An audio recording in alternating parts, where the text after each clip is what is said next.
Happy Friday, Fire Fam. Welcome, everybody, to the Friday edition of Burn It Down with Kim Brown, the safe space where we set oppression ablaze. And we believe that something better can, will, and must arise from those ashes. Off the top, we want to say a very special rise in power, a very special rest in paradise to author and thinker Bell Hooks, who passed away just a couple of days ago, or even was that yesterday. Bell Hooks was so influential and continues to remain very influential on Black feminist thought, how the way that we think about ourselves within the context of our communities and what actual liberation for Black women looks like. So we want to send a special rise in power to Bell Hooks, a giant, a giant amongst us mere mortals. Hey guys, I hope your Friday, thank you. Burn it down what you can. That's right. Come on. Let's go. Let's go, Handy. Thank you all so much for checking in with us today. I see all of my fam up in here. Courtney, the SLP. Ursula's up in here. We have Franny Francais, Big Teal, Susan, David Silberg. David Silberg, I saw your chubby checker joke, sir. and they did make me chuckle. So well done. Well done. Kev Z 24/7. What the guan, bro? Stephanie's up in here. Of course, Chuck Diesel is in the building. We appreciate you as always. Talisha Conklin. Talisha tried to sneak $50 in us, or in on us late Tuesday show, Talisha, and I didn't get a chance to thank you before we signed off. So thank you, Talisha Conklin, for your very generous and ongoing support of the Burn It Down with Kim Brown platform.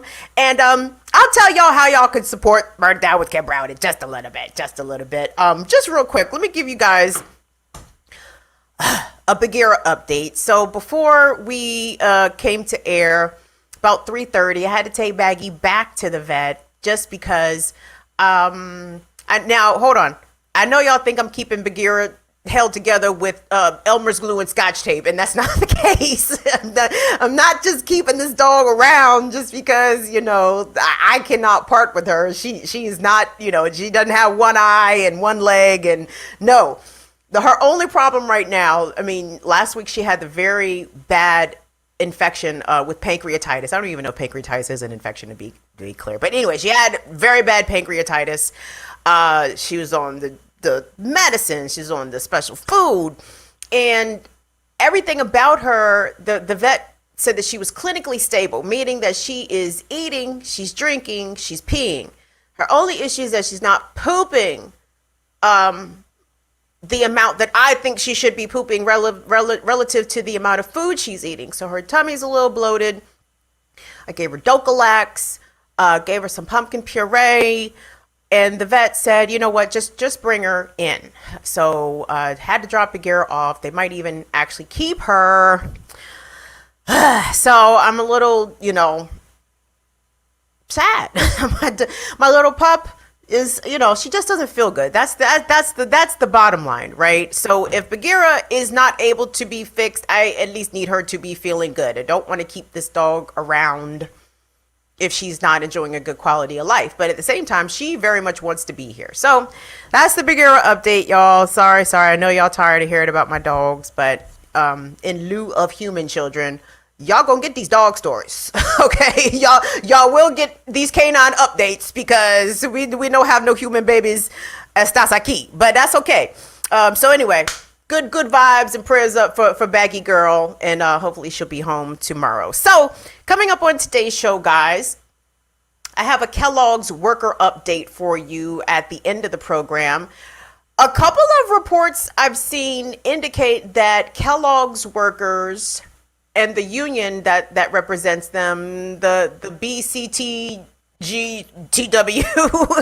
the Bakers, Confectioner, Grain Makers, and Tobacco Workers Union, I'm hearing reports that they may have actually come to terms or on a tentative 5-year contract, but that has not yet been confirmed by the BCTW, them Bamas.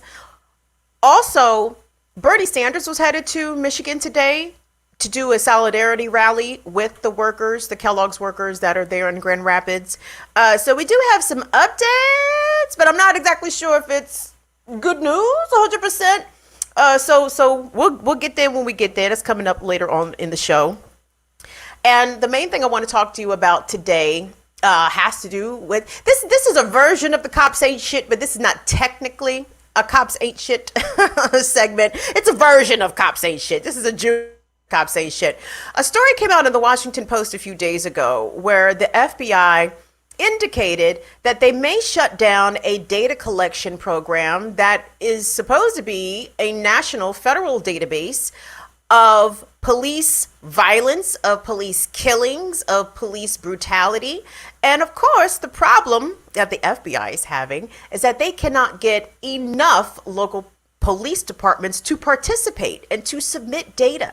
So the FBI might cease collecting this data altogether, which, by the way, for many, many years, they weren't collecting at all. There was no national tracking of exactly how violent police are with residents of this country with exactly how many residents of this country that the police were killing. Nobody was keeping track.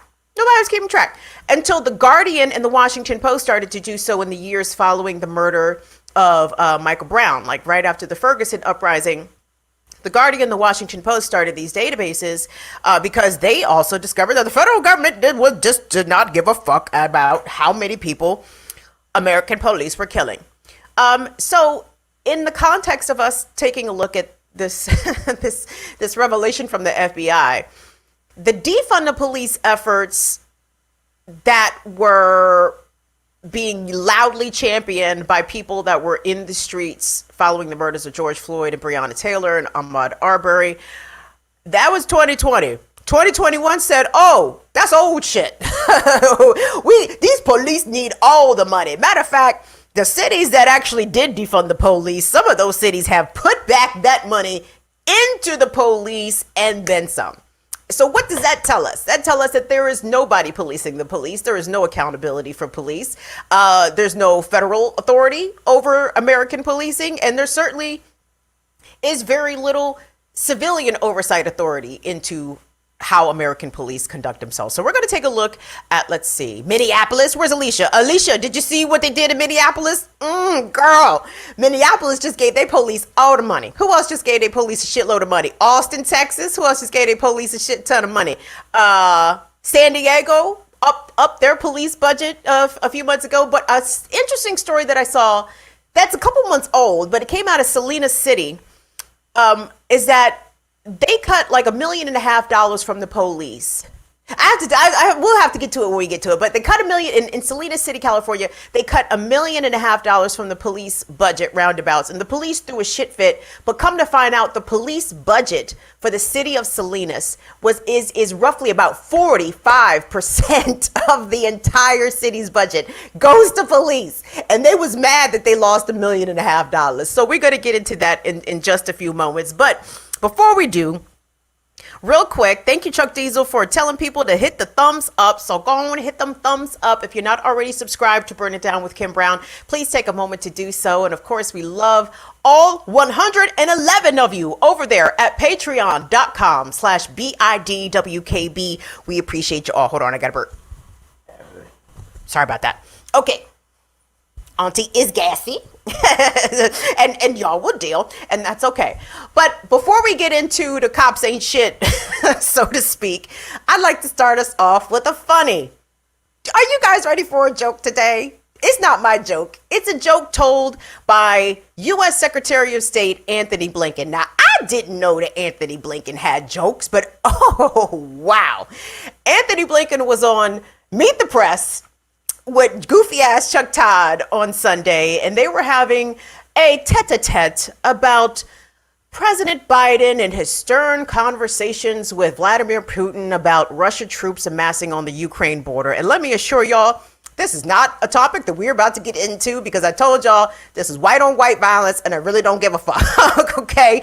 What Russia and Ukraine is over there doing. At the same time, Anthony Blinken told a hilarious joke, guys, and I want to see if y'all are going to laugh along with me to understand how funny this was. Let's take a look at that.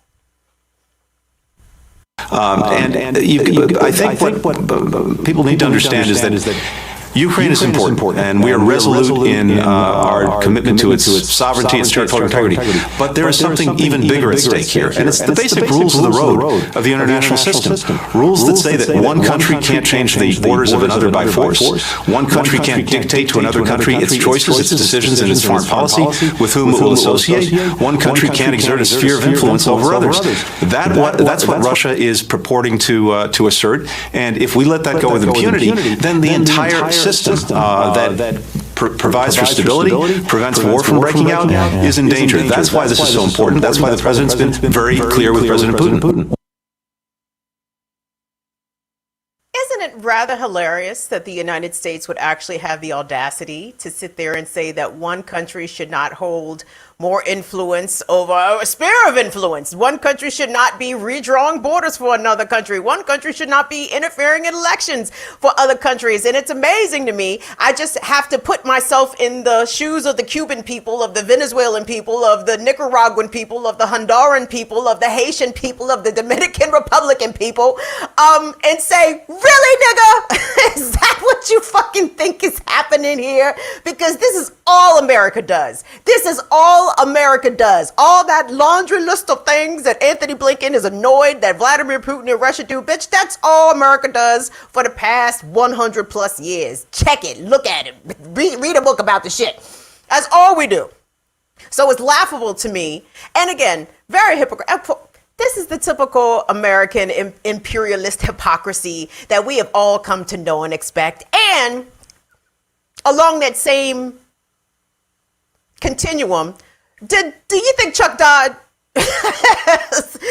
had any sort of pushback to what Anthony Blinken said at all, even though Americans' foreign policy and both are noted foreign policy moves and are unnoted foreign policy moves? Like, you think Chuck Todd would even have the audacity to question the empire that way? Do you think Chuck Todd would even think to say, hey, actually, the United States has interfered in this election, in this democracy? Fuck, you want to talk about Iran? Nigga, Iran! Iran got some things to say about what Anthony Blinken had to say. So I just wanted to lead that off. I figured y'all would find the humor in that, as I did as well, because these American racist hypocrites will never fully admit, even though they bloody well damn know all the chicanery and the foolery and the fuckery that this country has been involved in globally in trying to destabilize socialist nations and trying to destabilize democracy. For countries that have duly elected leaders and that won't play or capitulate to the United States stated interests. Yes, this is all the fuck we do. So it's funny to me that these niggas got anything to say about Russia. And guess what? Putin think that shit is funny too. So Putin be like, word, is that right, Joey? Oh yeah, okay, check it. Anyway, moving along. Who else we got in here? Lots of people. Oh, Pookie Wood. Hold that thought, Pookie Wood, because I know you're down in Texas, and when I get to the Austin thing, I want to hear from you. So we'll get there. Hello, Shirley. Hello, my sweetheart. Susan is up in here. Patty P is up in here. I'm happy to see everybody in the building. That's wonderful. I'm gonna try to pick up my spirit a little bit, guys. I'm a little I miss my puppy, but anyway.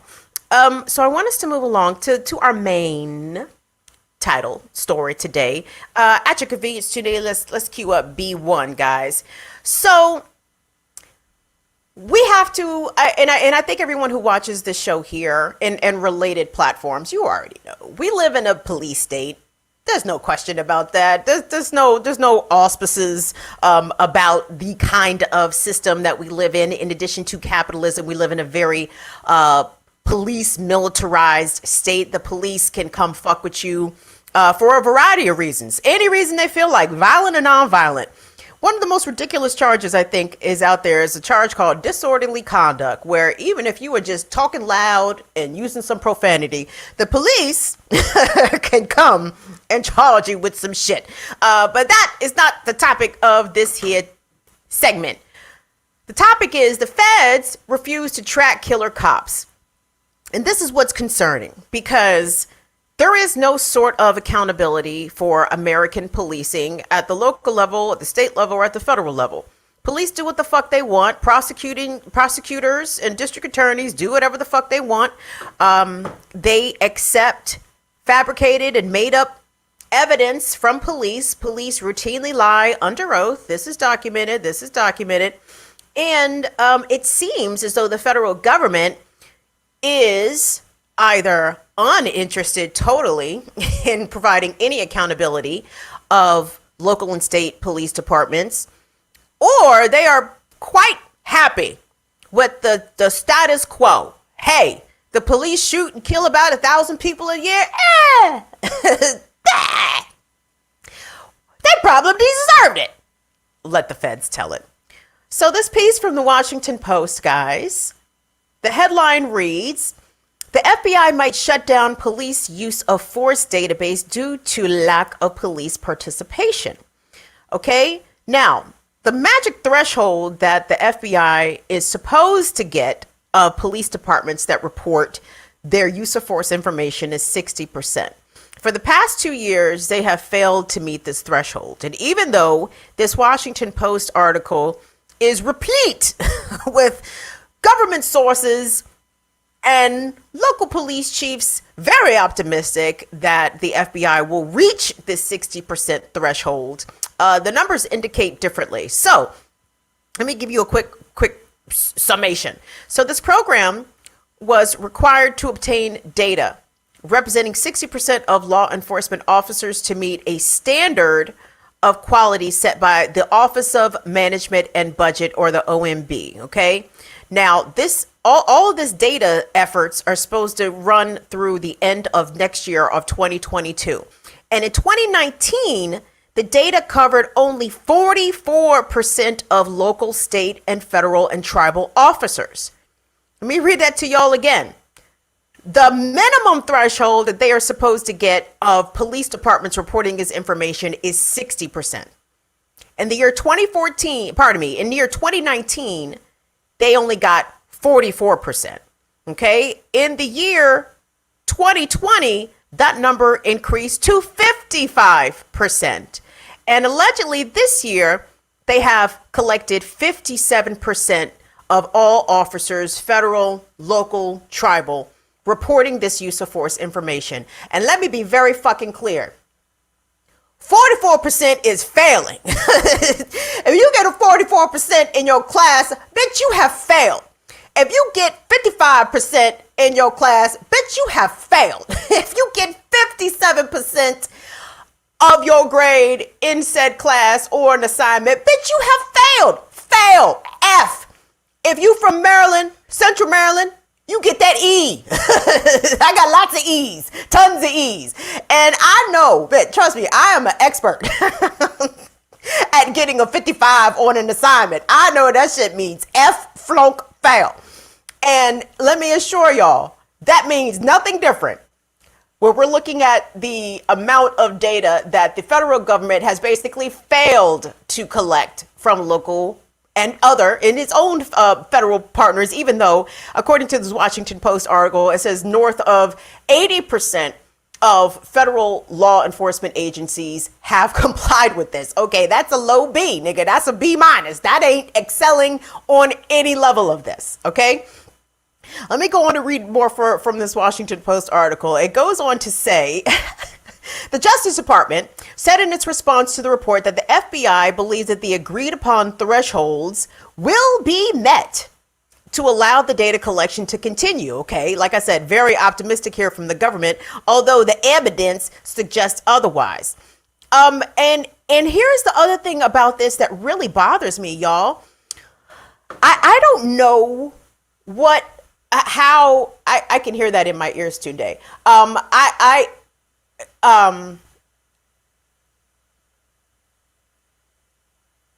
Not being able to collect information as the federal government from local municipalities and departments is a failure of leadership, obviously. But it also indicates that, number one, local police departments cannot be mandated to provide this information. And I'm curious as to why the fuck that is, right? If these local police departments won't voluntarily turn over this information, what is to stop the Justice Department from subpoenaing this information? Like, I don't quite understand why the answer is just like, oh, well, we couldn't get these Bammers to fill out the surveys. Well, fuck it. You know, the database, it was a good idea, but we gave it the old college try. Too bad. Maybe next time, niggas, right? How come the federal government just be sitting there looking stuck on fucking stupid when they can't get the local municipalities, the local police departments to comply with the information that they are demanding, right? And the real reason is because that it's okay that the police are not being policed. It's okay that these cops are running amok. It's okay that civil asset forfeiture is basically legal robbery of the citizenry by local police officers. It's okay that unarmed people get routinely shot and murdered, because that's the role the police have always played, right? Officer feared for his life. Good enough for us, Jimmy. Good enough answer right there. What was the other part about that also bothered me? It was the fact that, and it's interesting to me. I mean, I can understand why local municipalities, local police departments don't want to turn over this information, in part because it kind of goes to show, number one, how lopsided the use of force information is racially, right? Even though this is something that everybody knows, the police and the federal government don't like to admit this, right? They don't like to admit that overwhelmingly Black and brown people and indigenous folks are at the receiving end of most police violence and most police brutality and most police killings, statistically, right? They don't even want to concede that fact. They know it. They understand it. That is how they conduct themselves on the job. But it's something that they are not readily willing to admit, right? Right. Big Teal said being stupid is just the FBI's alibi. Child. Listen, the FBI is on some bitch shit. Usually, excuse me, some scrotum shit, because I did a story some years ago about how the FBI found itself faultless in the use of deadly force in over 150 incidents. The FBI investigated itself, and they found that themselves were not at fault, that every single instance of use of force was completely justified by the FBI. Case closed. No need to look underneath. No more rocks, because the FBI has been on the case, right? So where does that leave us? If the federal government, headed by Joseph Robinette Biden, Mr. I am the crime bill, Mr. Y'all should call that shit the Biden crime bill, 94 crime bill. If Biden is the head of this government and the government is not interested in collecting federal use of force data, where does that leave us? Well, it leaves us in a position where it is agreed bipartisanly that the police are deserving of all the funding that they potentially lost during the defund the police summer of 2020 and the budget in the budget hearings of 2021. For the municipalities that did decide to defund the police, a lot of them have decided to add back those funds that had initially been cut and then some. Okay, but it's all coming from the top.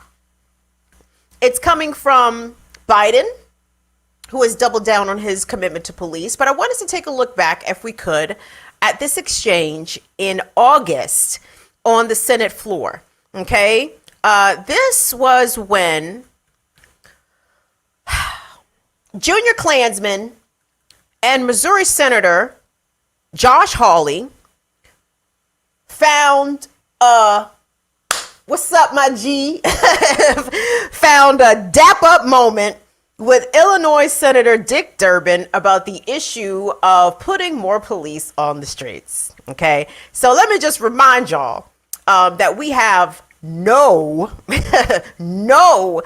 political allies, or at least friends. Well, let's say I'm gonna say Cori Bush. I'm gonna throw Cori Bush in there, but Cori Bush, she ain't my congressperson, and I can assure you, my punk ass congressperson is all for funding the fucking police. That's neither here nor there.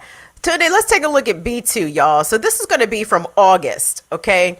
And it was an attempt of Josh Hawley to try to catch the Democrats in a gotcha moment, right? Because defund the police became a fundraising opportunity for Republicans and establishment Democrats, right? It was always framed as a policy that was not only too far left and too far radical, but obviously ridiculous and untenable. What do you mean defund the police? Like, it's such a contradiction to the way that this country operates to even think about defunding the police. What do you mean? Why can't we just cut more money from schools or from parks and recs or from public health? Let's just cut money where we've always cut the money. What the fuck do you mean defund the police?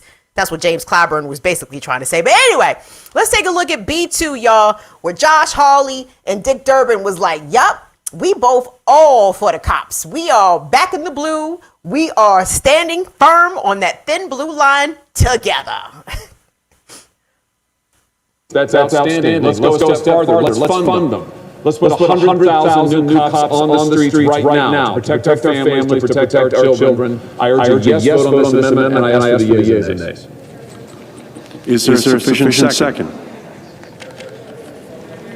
There appears to be. Mr. President. A senator from, the yeas and nays are ordered. This has been an historic day in the The United senator States. from Illinois. This has been an historic day in the United States Senate.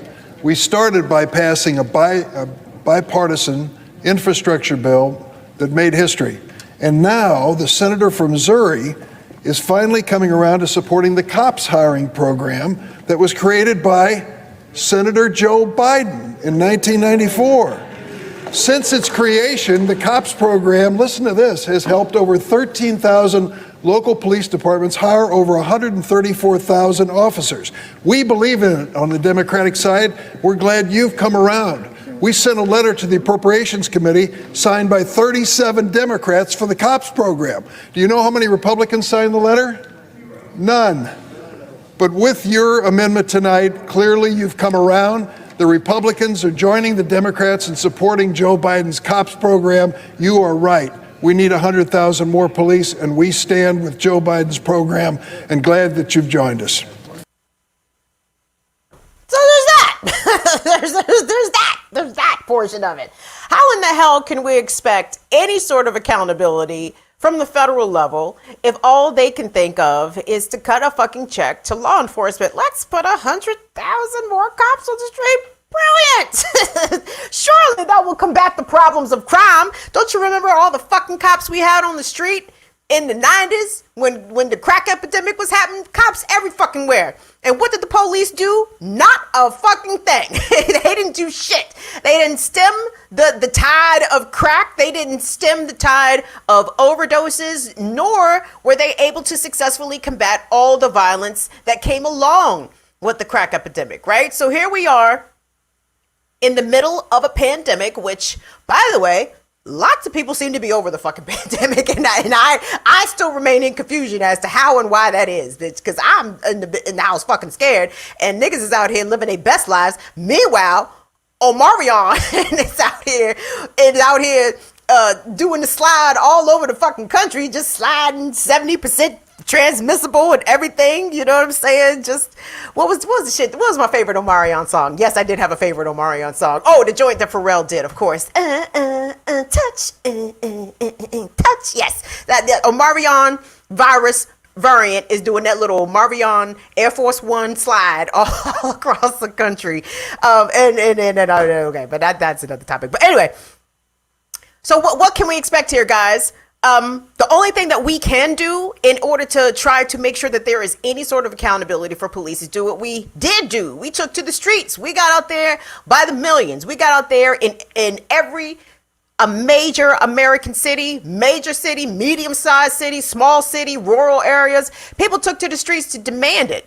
And we are being ignored. And not only are we being ignored, we are being overtly rebuffed because there is no federal will. I saw Liu Kang. Liu Kang, I saw you in the chat saying it's Cori Bush and Rashida Tlaib is really all we got in Congress. And I don't disagree with that. I just wish they was my Congress people. I wish they was my Congress people so I could, feel happy about them and root for them. I can't even root for my Congress person because he's a bitch ass nigga. But anyway, if the federal government is determined to not regulate police, not even collect accurate data about the amount of violence and harm that the police are causing in the country, and they want to actually reward this terrible and abhorrent behavior with more police, baby, we are in worse trouble than we even thought. We are in worse trouble than we thought.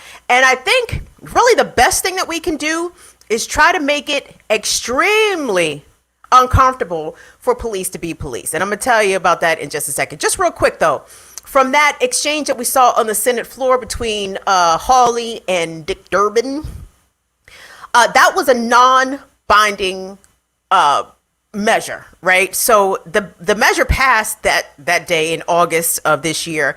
The measure passed of the 100,000, adding 100,000 new cops to the streets. The vote was 95-3 in the Senate. And even though it was non-binding, it was largely symbolic. That means that when it comes to running for re-election in 2022 and 2024, Democrats can reassure the very racist moderates in the middle that no, we think the niggas are out of control too. So we totally voted. We totally voted for more cops on the street. See, we can point to it. See, it was a non-binding resolution, 95-3. Y'all, guess who the 3 no votes were? I might have already told you this. The 3 no votes on that Hawley amendment were Republican Mike Lee, Republican Pat Toomey, and Democrat or independent Bernie Sanders. Bernie Sanders was the only Dem, for all intents and purposes, to vote against that. So what does that mean? Fuck Cory Booker. We already knew it was fuck Tim Scott. Right. We got any other tokens? Who was the other tokens in the Senate? It's just them 2, right? That's plenty. That's 2 tokens too many. So we don't have nobody looking out for us, but we have to look out for ourselves. And how does that work? Well, I think we have to make it very uncomfortable for police to want to be police, right? Like, if you know somebody that's trying to go to the police academy, discourage them. Tell them that is not the fucking move. Similarly, if somebody is trying to think about joining the military, you tell them that's not really what you want to do here, baby.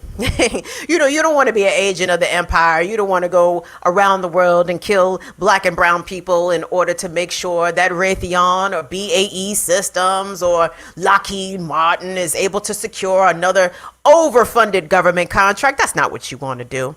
That's not in your personal best interest, and that is absolutely not in the best interest of our people. If you could pop up B3 at your convenience for me today. You guys, the lack of transparency when it comes to releasing police data, either data of their use of force, either data of their fatal encounters with residents, or the data about the shit that they're actually supposed to do, fat crime, right? Because we know crime is out of control. And in order to fight crime, we need more police. So this is a tweet from Washington Post data reporter by the name of Stephen Rich. Stephen Rich tweets, 4 years ago, we got data from St. Louis on homicides that included whether they were solved and how, arrest versus other. Okay? It appears as though the St. Louis police, the Metropolitan St. Louis Police Department, they no longer want to give out this information.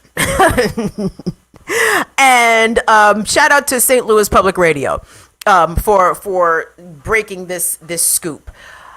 Now, when the police don't even want to tell you how much crime they're solving, because really what it comes down to is how much crime they're not solving, right? And in a lot of these cities that have been experiencing high murder rates, not just recently during the pandemic, but in some cases historically, like St. Louis, like Baltimore City, where else they bang a lot? Where they bang at a lot? Oakland, they bang out a lot. In Texas, what's up, Pookie? What's the most dangerous city in Texas? Is it Houston? They still banging like that in Houston? Because the police gobble up all of these resources, literally hundreds of millions of dollars in cities' annual budgets. And how much crime do they actually fucking solve? Very little. Very little. And I know in Baltimore City, and a majority of the homicides committed in 2021 still remain unsolved. We know that most police departments have, in my opinion, intentionally horrific arrest and conviction rates when it comes to rape and sexual assault because, bitches be lying. You can't not just go accost this man and ask him what he did or to submit the DNA or anything like that just because some bitch said that he raped him. Be serious. The police got better shit to do with their time. So when it comes comes to crime, what actual kind of crime do police solve? Well, they tend to solve property crimes, right? They really go hard at robberies. They definitely go hard at armed robberies. Don't try to rob a bank, bitch. They will shoot you. They will shoot you dead for trying to rob that bank. But domestic violence, sexual assault, actual murders of people. Hey, well, they get to that shit when they get to that shit. Okay? They will get to that when they got the moments too. Let me catch up. I'm way behind in the chat. Hold on. Let me see what's going on here. So that's a big problem. That is a ginormous issue because the police can't even justify their reason for being. Well, the reason for being is to keep niggas in check. We know that. but the guys, the fantasy, the fairy tale is that the police keep us safe.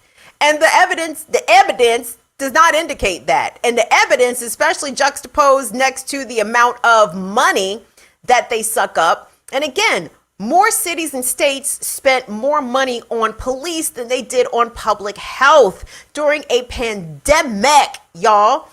And not only the COVID pandemic, but we're obviously still dealing with an opioid epidemic here, where people are literally dropping dead from opiates and shit that's laced with fentanyl and all kinds of crazy shit. But still, despite those public health crises, the police still retain a large share of the money, amongst other things. Who said that? Man, hey, what's going on, Shades? Oh my God, Franco, thank you so much. Franco said the police will shoot you, especially if you're in a wheelchair. We're going to talk about that story on Tuesday. Was that Oregon? I want to say Oregon or Texas. I can't recall, but yes, the police shot a white man in a wheelchair. I saw they got it on tape. We don't even want to get into the amount of police violence and brutality that disabled people experience. People who are having not only mental health crisis, but also our deaf and hard of hearing brothers and sisters, some of whom have been shot and killed for refusing to comply to police officers' orders. Oh, wait a fucking second. They're deaf. So what the fuck were they supposed to do? Make it make fucking sense. Thank you, Franco. I appreciate you, Franco, for reminding that. Because, yes, they absolutely did shoot a white man. They shot a white man down in a wheelchair. Now, you know that shit is way out of control by now. But I want us to move along, but we're going to stay along this same vein, everybody, because a lot of places in 2020 after the murder of George Floyd were giving that fake empathetic response to the community, basically, giving us lip service in order to prevent said communities from going up in flames, right? Minneapolis, especially this, right? Remember seeing Minneapolis Mayor Jacob Frey out at all the big rallies and the big demonstrations saying, I feel you. I feel for George Floyd's family, blah, blah, blah, blah. Okay, nigga. Well, turns out that after the ballot initiative in Minneapolis that did very well in order to dissolve the police charter and sort of reimagine policing, it wasn't like the shit only got 10-12% of the vote. No, baby, that shit got like north of 40% of the vote, which is nothing to sneeze at. And I took that as a very encouraging sign, because I would think that with some tweaks, the next perhaps better crafted ballot initiative put to the people of Minneapolis about reimagining the police charter might actually pass, because it didn't miss by all that much. But this week, the Minneapolis St. Paul communities, along with their respected elected bodies, their city councils, decided that, hey, you know what? 2020 was a really rough year on the cops. I think we got to give them a little something extra in order to make them feel better about themselves. Today, let's take a look at C1, please. Activists came into 2021 with high hopes to reshape the Minneapolis Police Department. It hasn't happened. First, they lost in the November election, and now City Council has voted to increase the police department budget. Members retiring from council this month without realizing the changes they've sought did not hide their disappointment. It seems this budget is intended to send a heartbreaking political message that nothing has changed in Minneapolis since the murder of George Floyd. The council left Mayor Jacob Fry's $192 million police budget mostly intact. Friday, the mayor called it a sustained commitment to public safety, funding 5 police recruit classes to start a rebuilding process after nearly 300 officers have left in 2 years. Yet the mayor's critics say it lacks the overhauls needed to stop multi-million-dollar police misconduct settlements from continuing. We are passing the problem of an unsustainable budget to the next council. In St. Paul, the council added $1 million above Mayor Melvin Carter's proposal to fund a second police academy and get the city closer to its authorized sworn strength. That is less funding than what the police chief said was needed to prevent future staffing shortfalls. St. Paul is down 70 officers. I need to hear a commitment from the administration that you're committed to 2 academies so we don't get in this bind again. The money will go into a holding account. Before the police can spend it next year, the mayor and council will have to approve. I'm personally much more comfortable with using this as something we mete out versus automatically handing it over. I think Whatever's next, both departments will be under new leadership.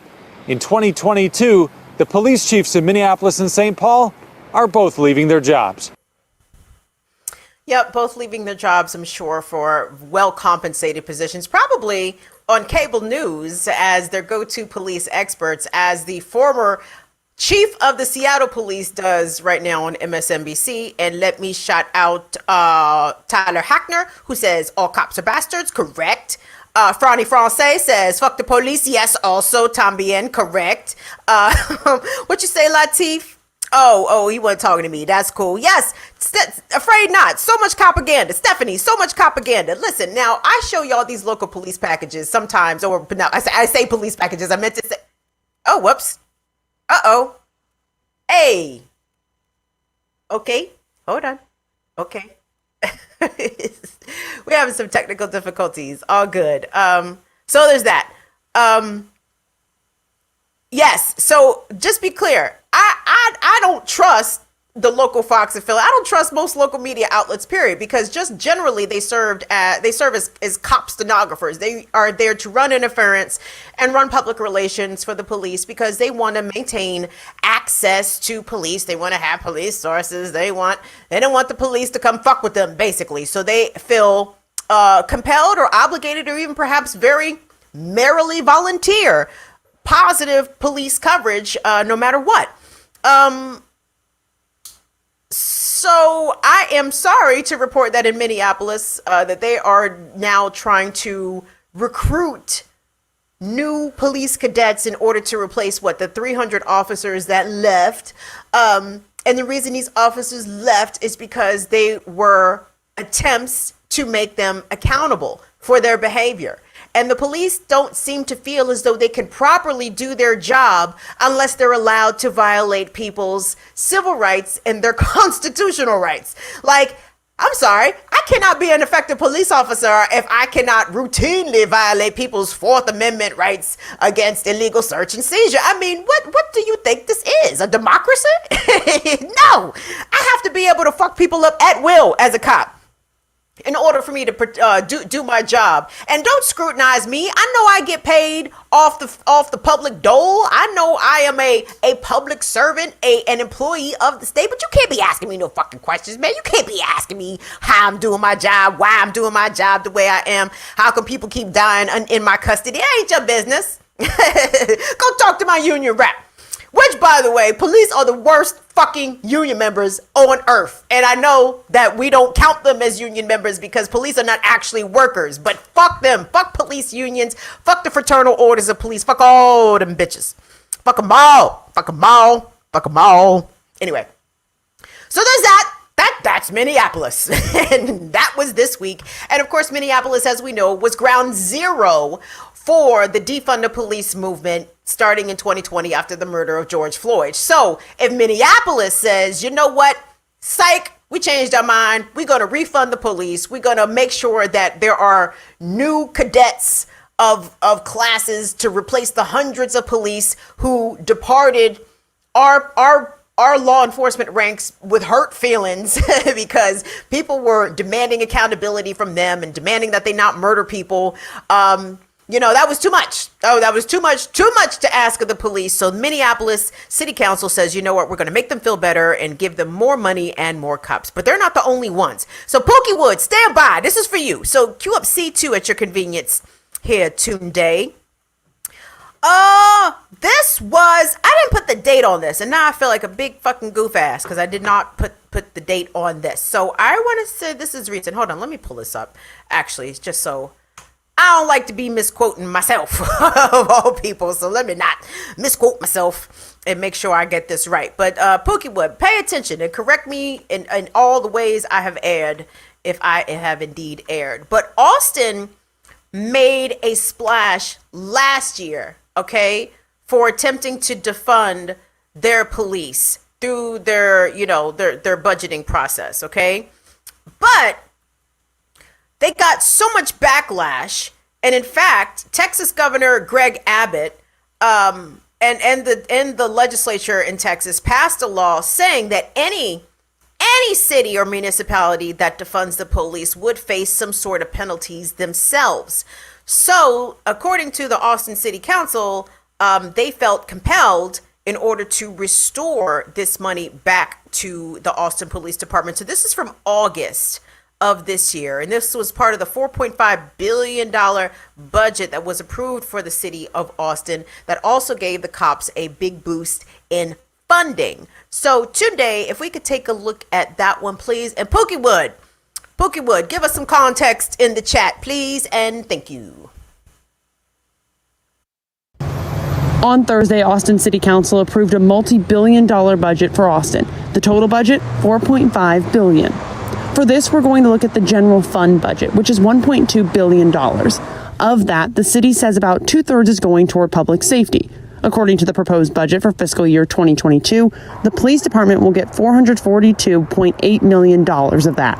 But how does this compare to years past? It's a big jump from last year when Austin City Council reimagined public safety, which dropped the police budget to $309.7 million. The year before, the budget was $432.2 million. That number is important because earlier this year, Governor Greg Abbott signed a new law that financially punishes large cities that decrease funding to their police departments. Cities have to give police the same amount of funding as they did in 2019 to avoid penalties.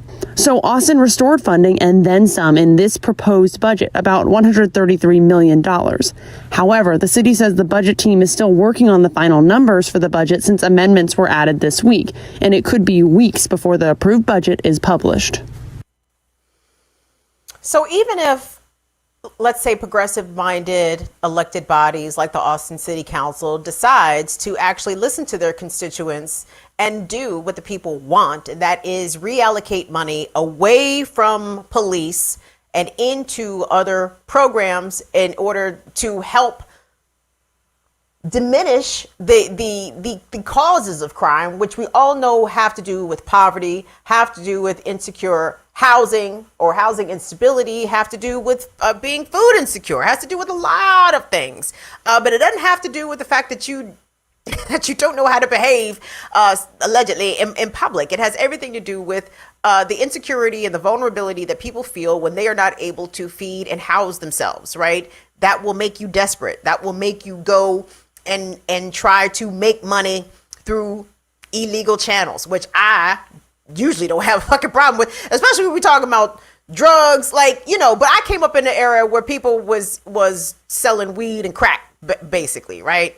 And, weed dealers, I have no problem with weed dealers. I do take issue with people that sell harmful narcotics to our community. But tragically, I can see, though I do not agree with the capitalist perspective that, hey, if the local drug dealer don't sell the heroin or the fentanyl or the crack or the meth, someone else will, and or the sanctioned drug dealer. Big Pharma will fill that role that the local street drug dealer is not able to fill. Like, listen, we cannot deter people from getting high. People are going to get high. People have been getting high for millennia, and they are going to continue to do so, and we should not make that illegal. But that's another conversation. So that is what happened in Austin, or what is still happening in Austin. Hold on. It's Pookie Wood. I'm looking for your shit. Where's your... Oh. All right, Pookie Wood. You know what? You cannot co-host this segment with me, Pookie Wood. You got to be answering the door and shit. It's cool. We're going to move along to the next city because this one is actually pretty short. Now, most people would consider San Diego, I would suppose, even though that's the thing, just because shit is in California, don't make that shit progressive, right? Like, even though California is a blue state, California has a lot of problems. California has a lot of issues with xenophobia, with racism, and in addition to the anti-masking and the anti-vaxxing elements that are present in California. You know, California ain't all what it's cracked up to be. And this was the efforts that happened at the San Diego City Council also over the summer. I guess a lot of these elected bodies be processing their next year's budget events during the middle of the current year. So this was also over the summer, and this is from KPBS Public Media in San Diego, and it's really short. So just listen to how San Diego also decided to refund the police. Take a listen to this. For months, progressive activists have been pushing for cuts to the San Diego Police Department budget and for increased funding to social programs. Many repeated those calls Monday, while others called in to oppose cuts to police funding. Councilmember Monica Montgomery Stepp tried unsuccessfully to cut police overtime funding and reallocate it for new streetlights, homeless outreach, and other priorities that she says also support public safety. This is what the reallocation is about. It is about finally prioritizing the communities that have been left behind. And because they have been left behind, yes, they have higher crime. Ultimately, the council approved a $19 million increase to the police budget, mostly due to rising salary and benefit costs. And there were a few last-minute changes to the budget, among them an additional $2 million for arts and culture organizations and $350,000 for a new Office of Child and Youth Success.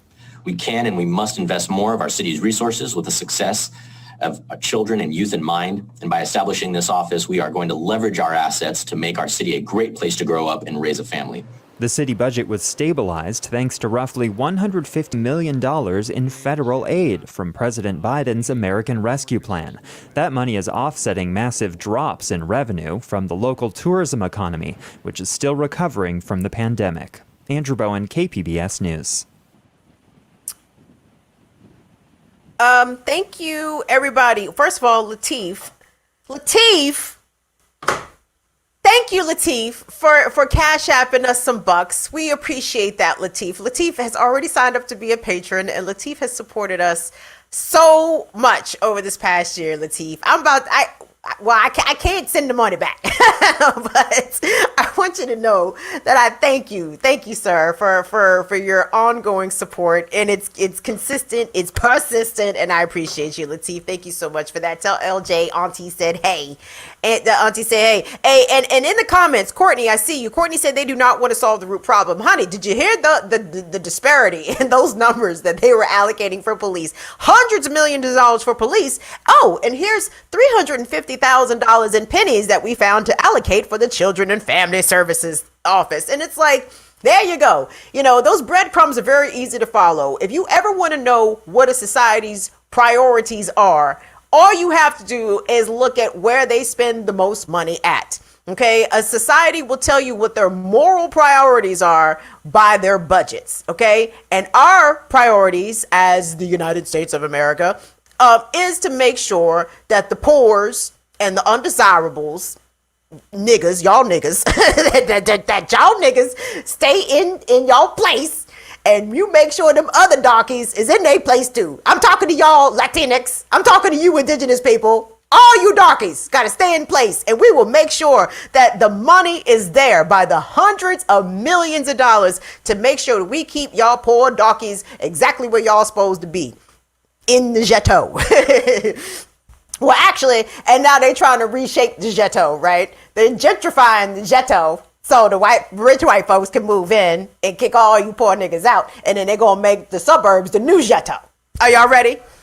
Shout out to Kamau Franklin. I was watching the Remix Wardick show today, but it wasn't today's show. It was from a couple days ago. And Kamau reiterated that the United States is absolutely headed for that French model of gentrifying the cities, allowing the white folks with good jobs to live in the city and have all the access to the public transportation and the amenities that the cities offer. And they are moving niggas out. Like the ghetto outside of Paris is where all the colors and all the Middle Eastern Bammers live, and that's how it is. The suburbs of the ghetto, the city is the nice part. So there is that. $350,000 allocated out of a $4.6 billion budget for children and family services. San Diego ought to be fucking ashamed of itself. And I love everyone in the chat who are commenting about how Cali is full of salty crackers. Jonathan Guerrero said, California racist as shit. Kobe, y'all got some wonderful takes on California. Make sure that California reads all of this. Yes. And speaking of California, last but not least, this is the last place that I wanted to sort of highlight the interesting ways in which, again, it is just very routine and accepted that police take up a majority of public funding for cities, for towns, for states. Like, this is just something that, I mean, I expect it, but I don't accept it.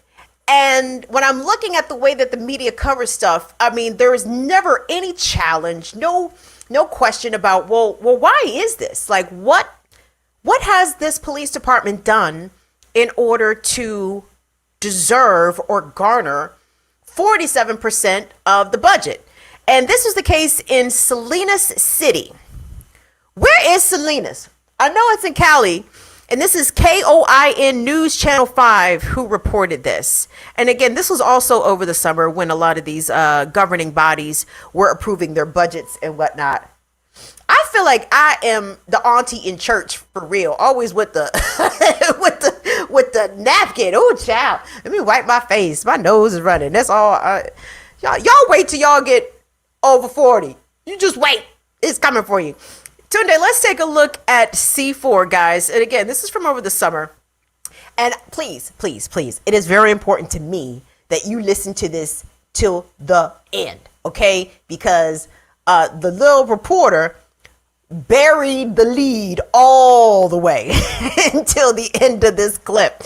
And really, he should have led with the shit he gonna say last. This is shit he should have said fucking first. But so it's very important. Like, you're going to hear the police be very upset that they had some dollars cut from their budget, but listen until the very end where you get a nice little informational surprise. Today, let's take a look at that clip, please.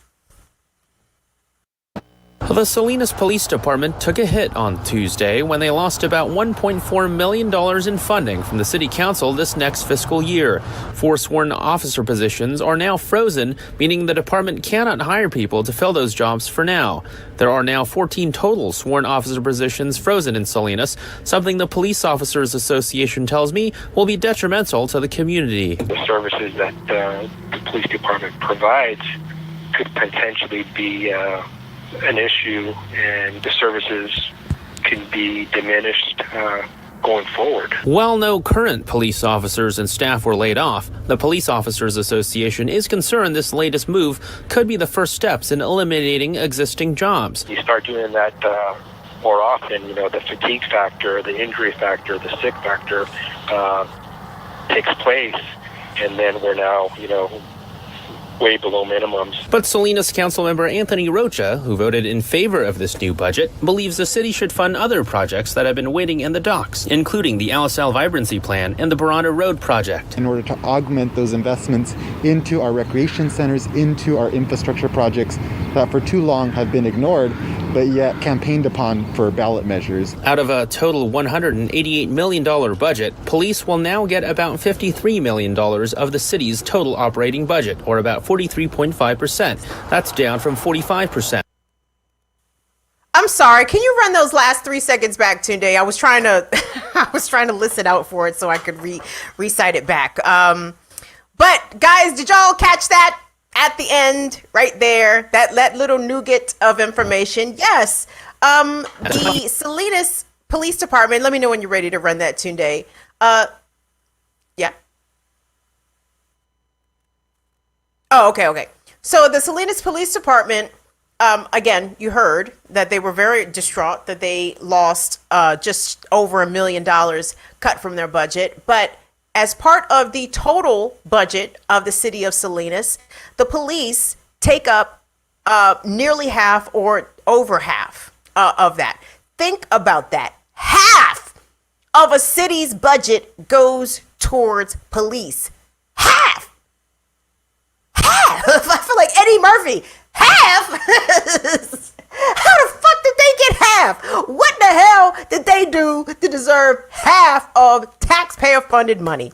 Stephanie, thank you so much for your super chat, darling. Stephanie just dropped us some bucks. Stephanie says, for you and your puppy, hope she gets well soon and fuck the police. Yeah, thank you, Stephanie. Those are my sentiments exactly. I am pro puppy, pro Bagheera, and I am fuck the police. And thank you so much for your support. So even when the police, in the very rare instances is when they have had their budgets cut, even just slightly, they still control a lion's share of the budget. Most of the city's resources most of the inner city's resources goes overwhelmingly towards the police, not the fire department, not the ambulances, not the motherfucking public health clinics where people can come in and get free health screenings, cancer screenings, pregnancy tests, a variety of things. No, policing. And we all know that the system of police and the system of criminal injustice is just a compounding revenue generating machine, right? The arrest happens, boom. Nigga need bail. Boom. Bail bondsman get broke off. State get broke off. Oh, you got to go to court. Court fees. Court get broke off. Fines. Oh, you need an attorney. Attorney get broke off. Oh, public defender's office get broke off. Oh, prosecutor's office get broke off. Department of Corrections get broke off. You got to go to jail. Oh, pre-trial services or post-trial services, or you're being monitored. Oh, that's a fee, right? That's a cost. This whole American criminal injustice system is a revenue generating machine, but it is extracting the revenue out of the very poorest among us, out of the very most vulnerable among us. And it does not change, okay? No matter how much lip service that we get from Democrats, and of course, I'm going to point the finger mostly at Democrats here, because we know Republicans they don't give a fuck about us. They don't give a fuck. Republicans always double down on the policing, but the Democrats will be the same ones trying to come to our neighborhoods, trying to court our votes, trying to tell us that they care about public safety, and their only solution is to increase more money for the police. And I ask you, where is the fucking evidence that increased police or increased monies for police or even more literal police on the streets is any deterrent to any crime? Does it bring crime down? I would argue no. Yeah. Let's run that today. Listen to this, y'all. Listen to this shit again by the percentages and by the amounts. Check it out. Too long have been ignored, but yet campaigned upon for ballot measures. Out of a total $188 million budget, police will now get about $53 million of the city's total operating budget, or about 43.5%. That's down from 45%. So they're going to get in Salinas City 43% of the budget, the police are, and they're mad because it's less than the 45% of the budget that they got last year. Oh my gosh, please get me out of here. Get me the fuck out of here. Pranay, thank you so much for your comment there. And Pranay says, yes, and the corporate white media lies for them all the fucking time. It's amazing to me. Like I had to check a local TV show Because again, I watch local news. I don't subscribe to the shit. I don't buy the shit, but I watch it because I'm a middle-aged woman and I have to get weather and traffic on the fives. Please, don't spare me with your judgment. I will get weather and traffic on the fives. I don't give a fuck what you niggas say. Okay? So I'm watching weather and traffic on the fives. And these niggas on Fox 5 DC, Good Day DC, which they have a Dominican sister who I love to pieces. She wears the most adorable dresses, and yes, that is the basis of which I am basing by whether or not I like her. is how well she dresses. But of course, none of these people have amazingly hot takes or radical takes or anything like that. This is local television news, etc. But anyway, they did a story about the teachers in South Dakota. Y'all saw these teachers who were literally on their hands and knees at the halftime of some amateur hockey league trying to collect money, literal cash, for their classrooms, right?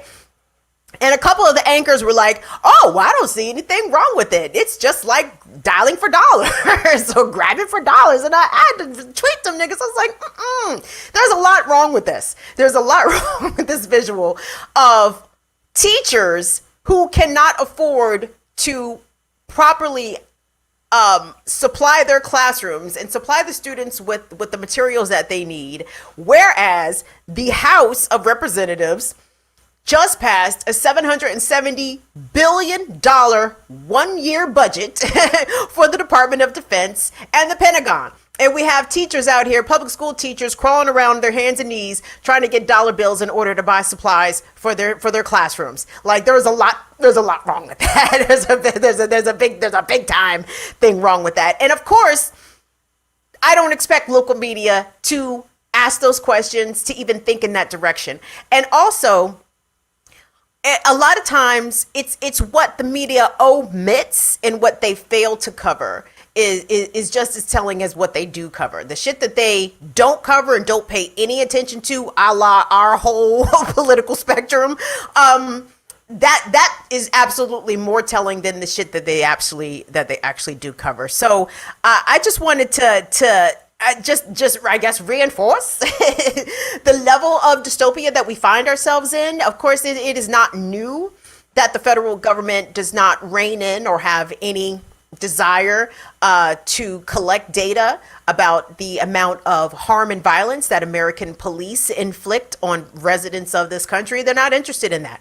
And they've never been interested in it, which is why they wasn't collecting the fucking data in the first place. And truly, if the Biden administration and the Department of Justice were serious about collecting this information, bitch, we ain't asking, we are telling you, give us this fucking shit by this deadline or else, okay? The problem is the or else is toothless as fuck because what the fuck you gonna do? You can't defund them now.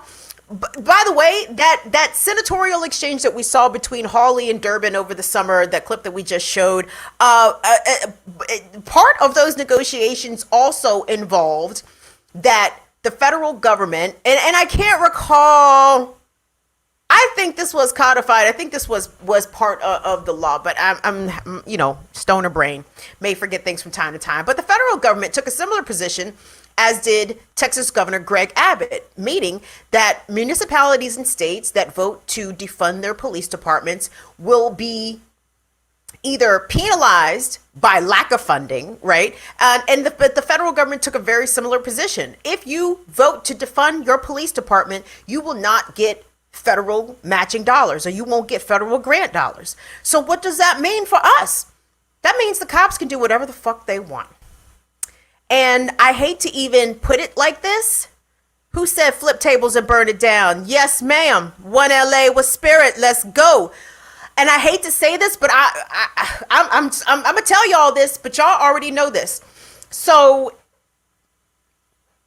people are just gonna start killing cops. I'm not telling people to kill cops. I'm not suggesting people go kill cops. I'm saying if there's no accountability for police, if only a cop who murders someone unarmed here and there is held accountable, meanwhile the rest of the police department is allowed to routinely fuck up citizens, is routinely allowed to pin crimes that people did not commit on them, sentence them to jail, beat them, sexually assault them while in custody, do all kinds of horrific things to them.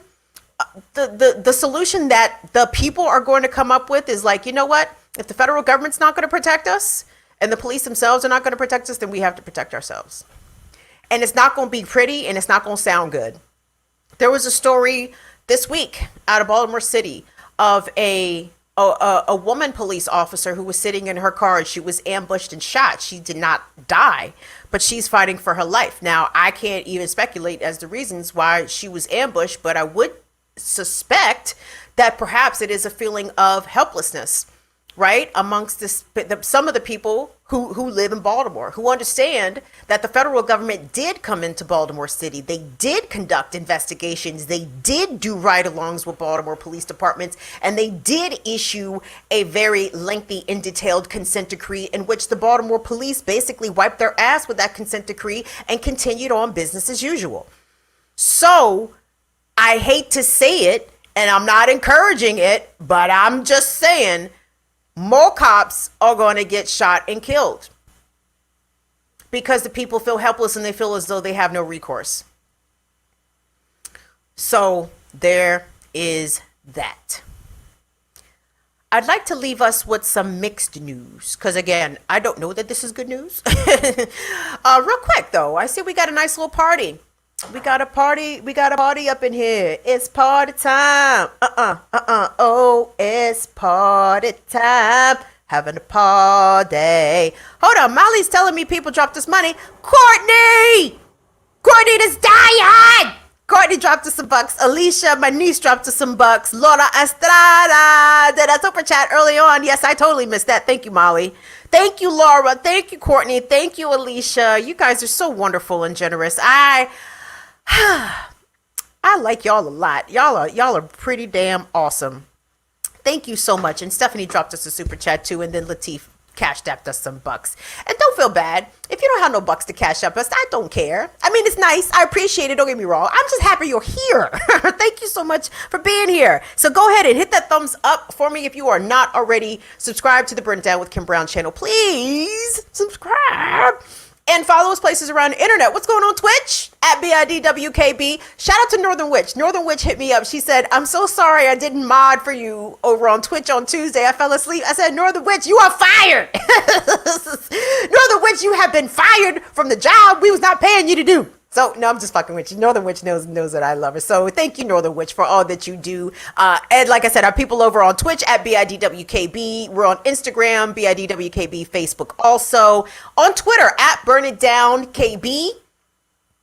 And again, if you want to support us, we can take your super chats. Who just dropped us some super chat? Mark S.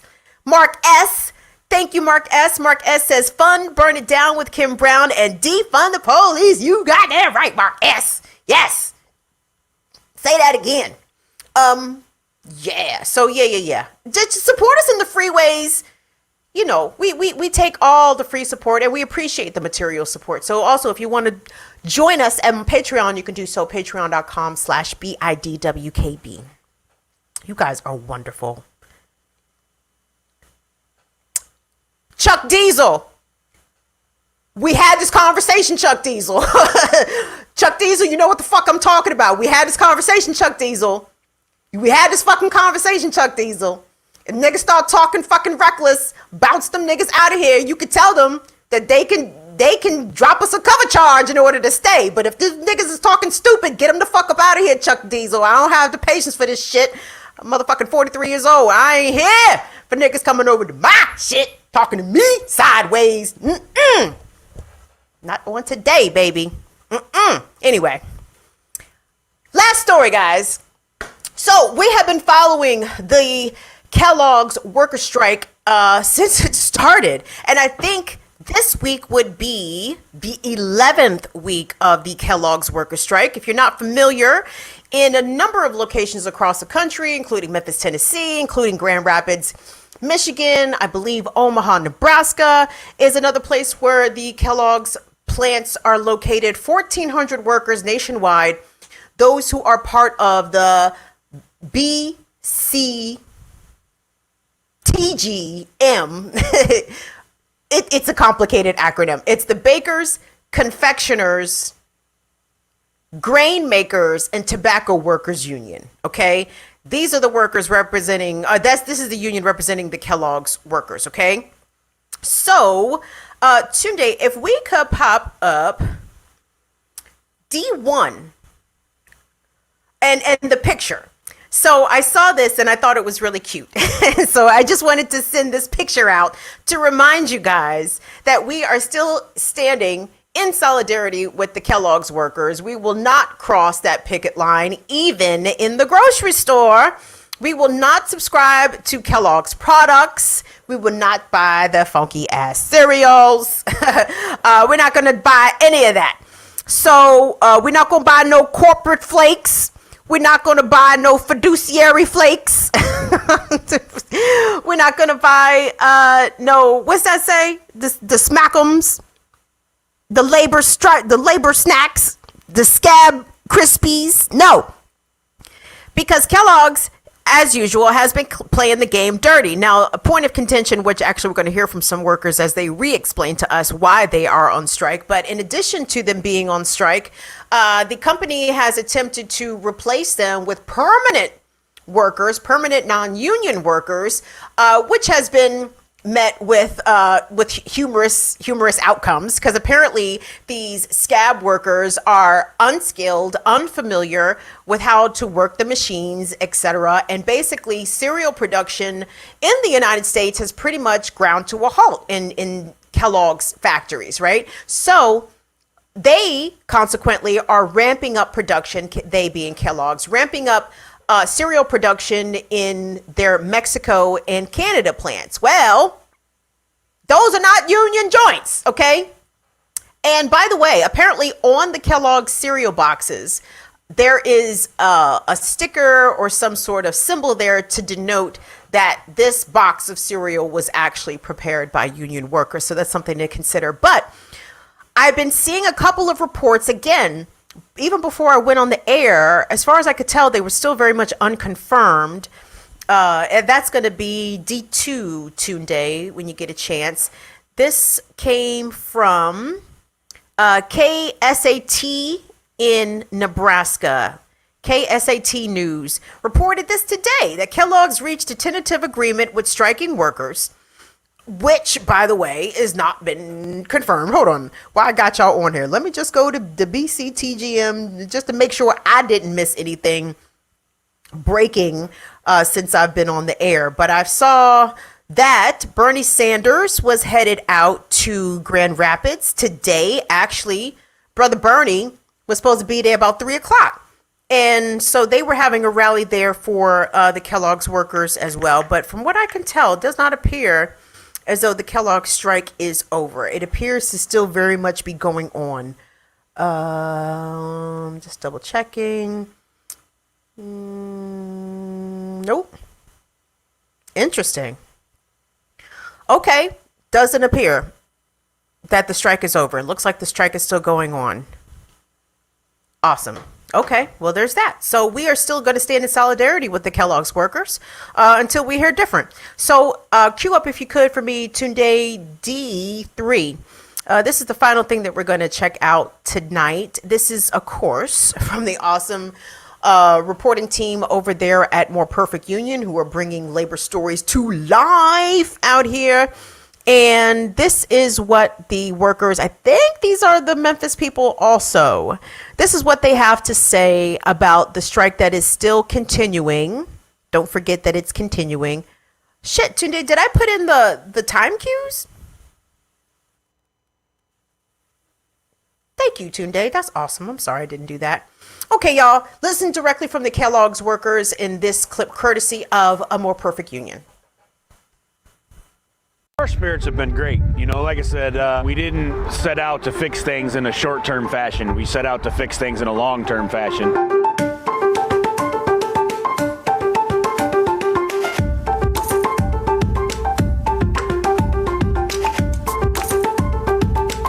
I didn't walk out to be desperate to take something that's worse. We walked out for everything to be fair.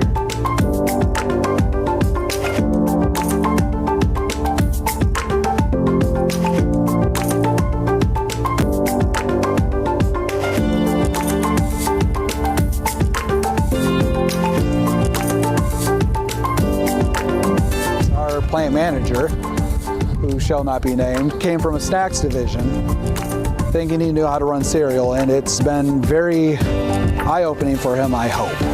They're bringing people in, especially scab workers, trying to push a button to start this thing up has not been easy. I mean, we're a skilled trade for a reason, but this is not an easy job to just walk into. It takes years of experience. I'm learning things after 10 years. The really stupid part about it is they've had a hard enough time hiring people while we've been in there working. It's good 2-3 months before they're, somebody that can be usable out on the floor where you can trust them to, work on their own. And after they've been there that long, they're going to have the 30 to 50% turnover that they've had already.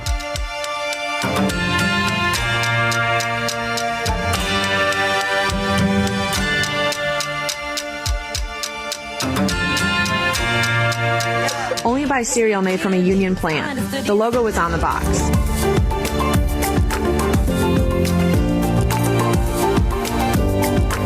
Breaking into our lockers, taking our personal belongings, breaking into the salaried employees' lockers, stealing wallets, money, stuff like that. They're looking for a job. They're chasing strikes. They need money, I get that, but any good American shouldn't be crossing a picket line.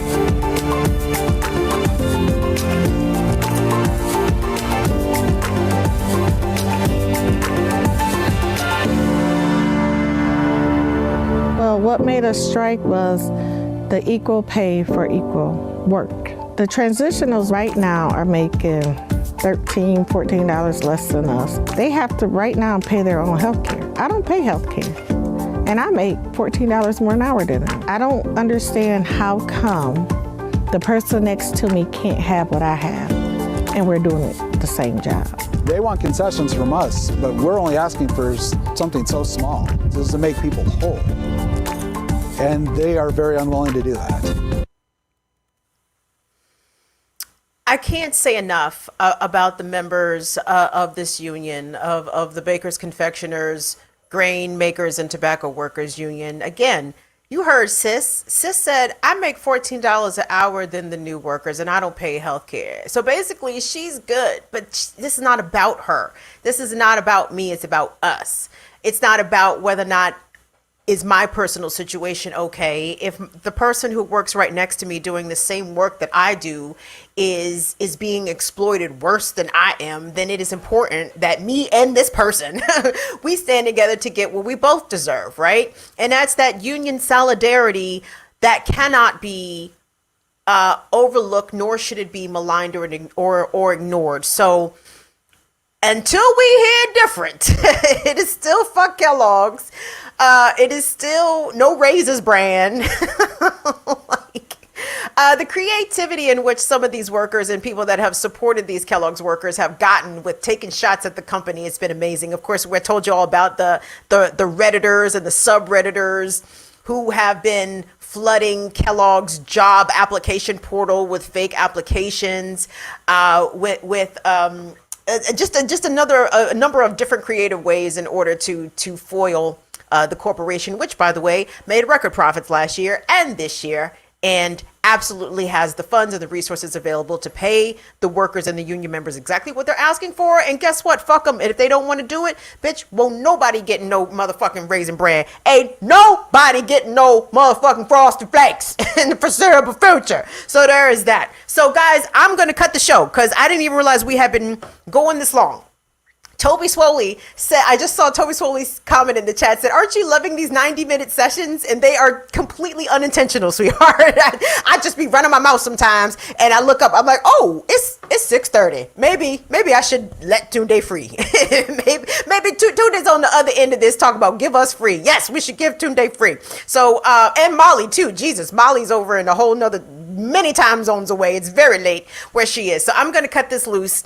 Chuck Diesel, I just saw your message. I did not hear about Leonard Hub Hubbard passing away from the Roots. If you are a fan of the original legendary Roots crew, them I Shall Proceed Roots crew, to continue to rock the mic Roots crew, the next movement Roots crew, that passing, that's hard to hear. I did not know that Leonard Hubbard had passed away. He's the original bassist. They've had a number of bassists since then. And Chuck Diesel, if I'm not mistaken, there was some contention between Leonard and the rest of the band after they got that Jimmy Fallon promotion. But that's a whole nother story. But one of the original members of the legendary Roots crew, Leonard Hubbard, the bassist, passed away. I'm very sorry to hear that. Thank you, Chuck Diesel, for sharing that information with me. So, guys, that's going to be our show. We will see y'all back here Tuesday. I don't think we are not clear whether or not we're going to do a show on Christmas Eve, which is next Friday. And I know we got some lonely bitches out there like myself who would be totally fine doing a show on Christmas Eve. But we're still trying to work that out, whether or not that's even going to be a thing. So we will be sure to let you know that on Tuesday. Y'all, in the interim, damn, dog, I didn't even hear that. I didn't hear nothing about Leonard passing away. That's fucked up. But I've been dealing with my dog, so I haven't even really been on my phone like that. So yeah, that's tragic news. But anyway, condolences to his family and to all of his fans across the world, us included. Black Power Media, y'all need to go over there and subscribe to Black Power Media. I believe there is a Lukman Nation tonight, a brand new Lukman Nation with Jacqueline Lukman. So be looking for those notifications, 7:30 on Sundays, 8 in the evening. Be sure to check out the Ear Doctor for Sundays. Ear Doctor be rocking. And generally, I mix what I like. Rod Starter TV, the BPM crew, those are our people. So please continue to rock with them brothers, and I will see them next month. And I will see y'all on Tuesday. On behalf of me, Tunde, and Molly, you guys be sure to have a wonderful, safe weekend. Don't forget, COVID is still out here very much jumping on people. I do not want it to jump on you. So do what the fuck you need to do to stay COVID free. Love you guys. See y'all later. Bye-bye.